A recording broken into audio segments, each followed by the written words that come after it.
So when it comes to PlayStation 2 portables, there are so many choices, and when I'm almost looking on AliExpress, it's not a good idea, because I see those things and I just want to basically pick them up and see which one is the best one. So in this video we're going to do like a recap of all the models we've reviewed here on the channel.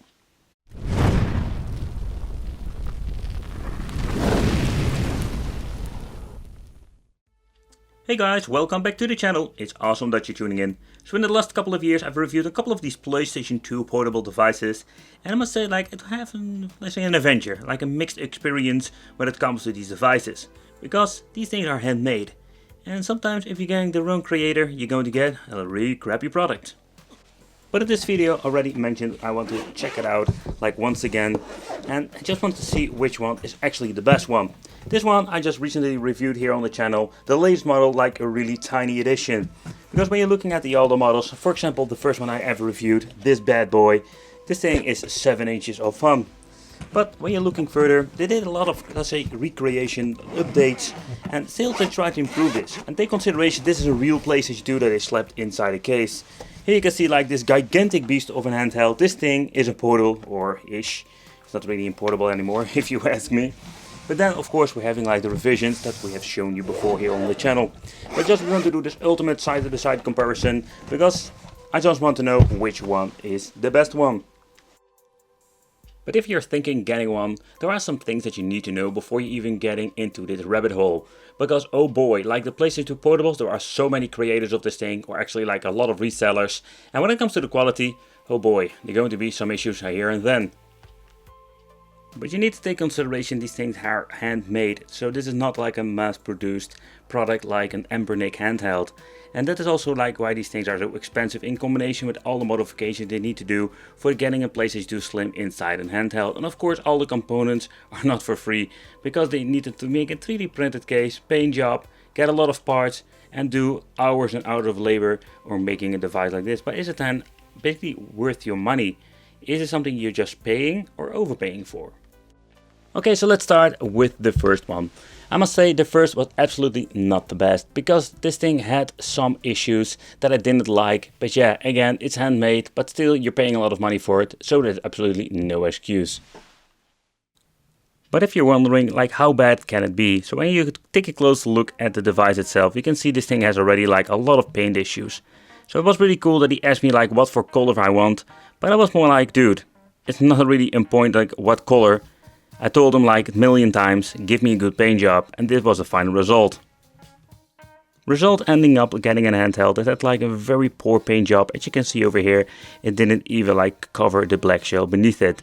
A little bit of a bummer, and by the way, the smell, oh man, it took a month or so to get out of it. So all of these devices will run on OPL. And I do like it because you can just basically plug and play your own PlayStation 2 games in it. But you need to take consideration, there are some pros and cons that you need to know. First of all, like a PlayStation 2 with USB does have some compatibility issues. You can basically manage to fix it somehow, or better like to skip it. But in the end, when you're looking at the configuration menu, it's super easy. But there are some things that you need to know with OPL. You need to do a lot of research before you're going to get into it, because this is not a plug and play device. But how was the gaming experience in general? So if you just need to navigate with the analog sticks and play with the shoulder buttons, it's just fine. But at the moment you need to press square or circle, it's like a freaking nightmare. And you need to press these freaking buttons so hard. I completely don't understand why this was so messed up. And it basically ruins most of the gaming fun of the PlayStation Portable, this first edition. So another thing that makes this thing pretty damn awful was the way how they assemble it. Like, this thing was one gigantic cable nightmare, hot glue, like look at this, like the batteries were laying beside the compartment. It was like a freaking nightmare, this thing. And the hot glue, or better said, like where they needed to use the hot glue, they didn't. So in my opinion, this thing was a mess to begin with in every single way. It's such a bummer, because this is not needed. If you're using like enough and good hot glue and you're doing a little bit of cable management, you can make this thing look very nice in the inside. But in the end, I just wanted to give you a quick look. In my opinion, the version number 1 was a big mess, like a really big mess. Soldering was okay, mediocre, and the way how they did assembly with the example like the cooling element and the fan, it was all like quite messy in my opinion. And also it was quite loud. this freaking fan. So an overall, for the money, it was not good. So after a year or so, I just noticed somebody else selling on eBay the handheld. So I told him about my bad experience, and he told me that was like maybe a bad creator. And he basically said like, hey Wicked, the handheld you got is not a good one, and there were better ones. Better said, mine are better and improved in many ways. So when this thing came in, I'm gonna say there were some things that they improved. So first of all, this thing comes with a different joystick. It's not a big of an improvement, but I do like this PlayStation 4 look-alike joysticks. Another thing I do like is the touch itself. The touch of the buttons is different. It's now got a nutty PlayStation 2 logo on here, or better said, a Sony PlayStation in general. So we're going to get a very nice logo. So everything has been changed, everything has been improved indeed. So I was very pleased to see this new edition. I think there is not really a paint job, or this is just a shell, but in the end the color and how the shell looks is way better than the previous model I had. And when you're looking at the inside, also there we're going to get big improvements. And when you're looking at the shell, at first you would say, hey, it's exactly the same shell, but there are some minor differences. I did a full side-by-side comparison with the old and new one, but let's do a quick recap here. When you're putting them side by side, there are some minor differences. Already told you about the logo, stuff like that. Different logo over here, or better said, there is a logo, a normal button. It looks indeed like better quality. This is more like a wiggle stuff going on here. Like still we're going to get 3D printed, but everything looks slightly different. So when you're looking at the shell itself, they did improve it. So that was a very good thing. Both systems will still work with USB. And then we're going to get the connection over here for charging the device, and it has been removed over here. So you can see like there are some minor differences when it comes to a shell, and they try to improve it here and there. Another minor difference is the shoulder buttons. Here you can see like the new version, the black edition over here, got completely different layout, or they look slightly different and also having a different position. Here you're going to get the old one. The press itself will be the same, but in the end it's still a minor improvement. So I am guessing they changed out some minor things here and there, switched out some connection, but the biggest, I think, a positive thing is they tried to give this thing some more cooling, so bringing in some more ventilation holes. So that's a very nice thing and a very good touch. But let's take a close look at the PlayStation 2 Slim compared with the Nintendo Switch. So of course it's a weird maybe combination, but I just wanted to show you like how thick but also how big it is. This thing is bigger and thicker, and this thing is like a freaking amazing beast. And yeah, amazing in the ways that it feels more comfortable than a Switch. But it weighs only 740 freaking grams. Yeah, so this thing is quite heavy. You're going to get a little bit of beefcake after playing this. But when it comes to the controls, there we're going to get again the same freaking issues.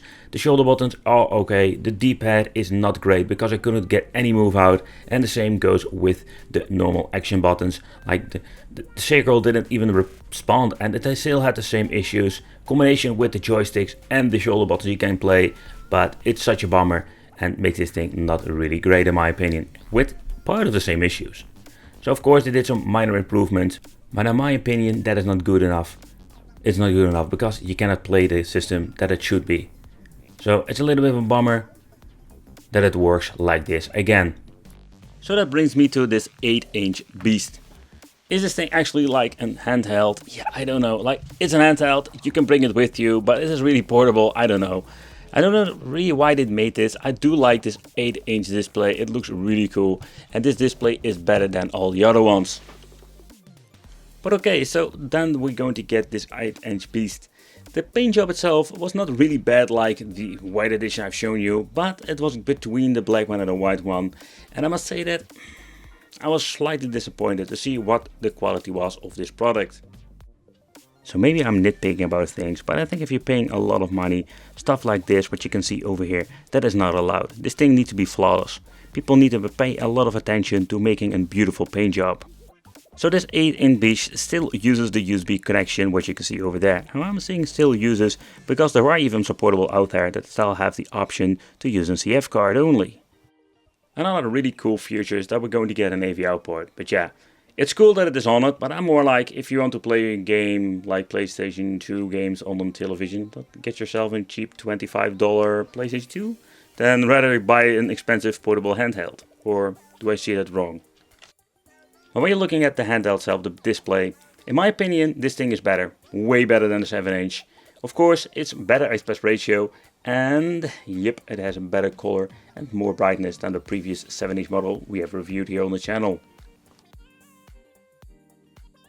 So after having two of those bloody PlayStation 2 portable machines that didn't have great controls, you'd think this thing will have the same issues, but guess again, this thing works very well. The analog stick is responsive like always, same like shoulder buttons, but the action buttons, and it's freaking unbelievable, because playing with the analog stick, it's all fun and game, but you want to have the D-pad, and the D-pad seems to be working just fine with this, in combination with the square, triangle, circle and the cross. It's weird, but it's true.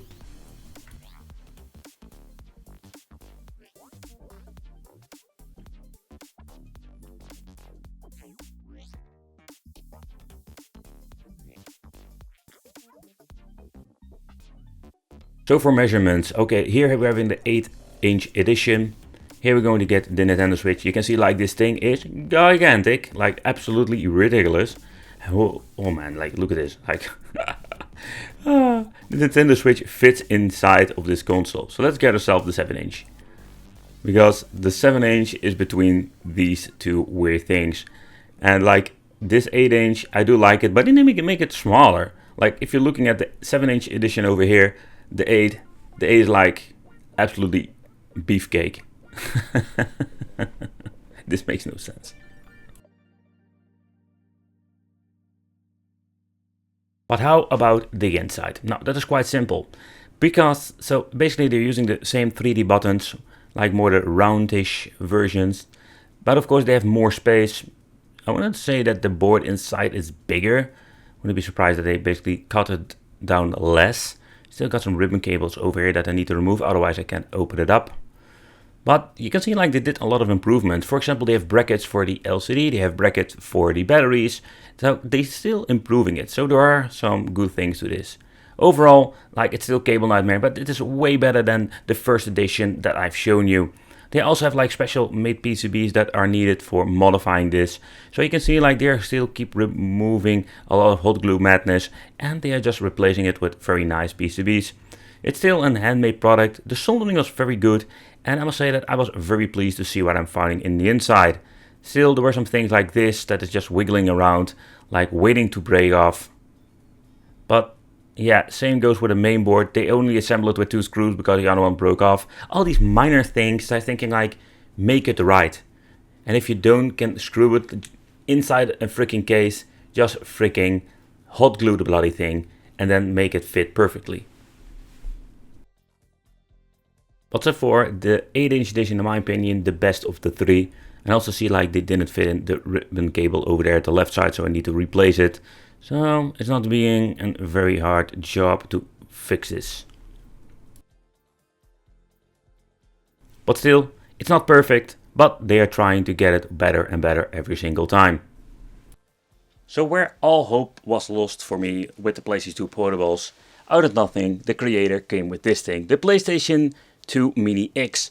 And I was flabbergasted to see this. At first when I saw the video, I was thinking, oh, this thing is going to be gigantic like this orange one. But getting this thing in my hand, holy shit, this thing is like actually really small. And in the mini review, I did talk about a lot of positive things. Of course, there was always something to nitpick about, and there was always something I will not like. But in overall, when you're looking at this device, he did a lot of improvement, and I was really pleased with it. So let's do a quick overview and why this was. But this device was something completely different. The layout was different, the case was different, the case was smaller. We have a headphone jack out. This thing doesn't have an AV out, but I don't care because I buy this bloody thing for freaking making it portable and bring it with me. Of course, if you go into a hotel and you're saying, hey, I just want to plug it in television and a controller, yeah, that would be cool. But it would be like an extra bonus that you maybe never will use, but you're still paying for it. And overall, that thing had like a big improvement in many ways. But when you're looking at this device itself, it has so much more to offer in my opinion. The shoulder buttons can be better. I'm slightly more preferring the other ones, like especially the 7-inch edition, because you can reach them far easier than this. But yeah, like always things in life, like this freaking portable device will have a pros and cons. And that is also the thing with this. It's not a big deal, but I notice when I'm playing a game and I want to use the shoulder buttons and I always need to like press them very hard and put my fingers on the weird positions. But let's boot it up, because here we're going to get some really cool things. Because then we're going to see his real potential and his real magic. So let's boot it up. This portable has like the smallest display of all of them. We started with 7 inches, 8 inch, and now we're going to be back with a way smaller display. And do I care about it? Not really, because it's not really small like the 3.5 inches that we have seen before with Chinese handhelds. So the PlayStation 2 Mini X, or PS2 Mini X they love to call it. This device is so much better. And like, it still has some problems that I already shown you in this video. So, but it is a way more portable than the other ones. I find this a quite interesting piece of technology. Like, this thing has been slimmed down, I think, to the maximum level. Besides that, having a smaller display, they are still using a beautiful IPS display. It gives like a beautiful vibrant color and a good viewing angle. But the gameplay itself, that was a different story. Because with the other three, we still had a lot of issues here and there. The orange, the 8-inch edition I've shown you, was good. But this version, they nailed it. They nailed it with the freaking controls.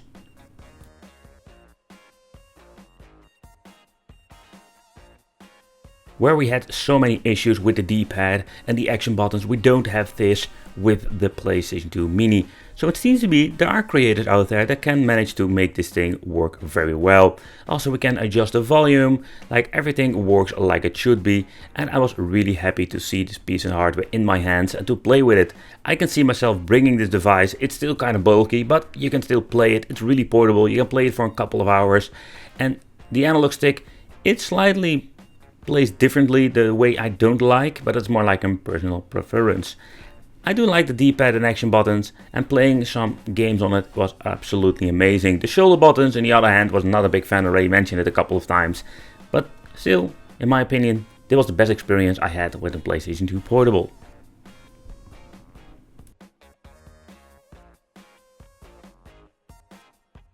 But how about the assembly of the device? Because again, it's handmade. There are no like mass production units available at this moment. Maybe in the future they will mass produce it, but I also understand from some creators or resellers that like don't want to do it because they just want to keep it basic, keep it simple. Okay, but even if they do, it would be great, especially if they're going to be cheaper, because these things are like crazy expensive. So the first thing is the way how they assemble this. The assembly has been done quite interesting. Like, we're having like 3 different shells now. So the first one you see here is for the batteries. So I'm just going to be honest, he used not enough hot glue and the battery, came loose. So that's something I need to fix for myself. They also have the converter board at the bottom, so this needs to be done better. Like, it's still a little bit of a bummer, and this black hard like hot glue stuff always breaks loose. I'm not a big fan of it in general. So that's something you need to improve. So when you're looking at the main board, the same story applies. Like, they did an amazing soldering, like they did need to do a lot of hot wiring, and I'm thinking because of this thing has been slimmed down to the maximum level. So the soldering has been done nice, still has the same PCBs inside for modification, but also here you can see he needed to do some hot wiring because of some of the parts are replaced differently. So there you have it. Like, this thing is like the next level when it comes to modding. So I also needed to remove the extra shell, because we're basically having like a couple of layers.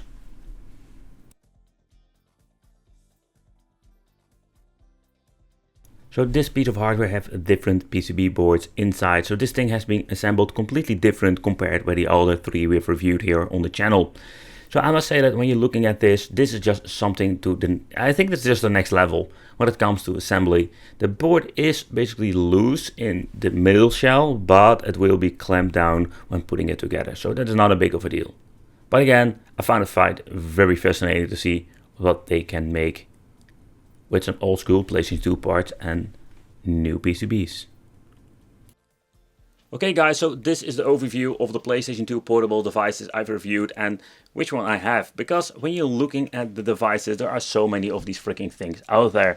So to begin with, this thing was the latest model I've picked up and I'm very pleased with it. It's still one of my favorites, simply because of the form factor, the things you can do with it. It's pretty damn awesome. It's flawed, there are still some issue with it, but this is the best you can get in my opinion. There are some ones from AliExpress you can get, but those are like really bad and even worse than this one, and this thing had a lot of issues too.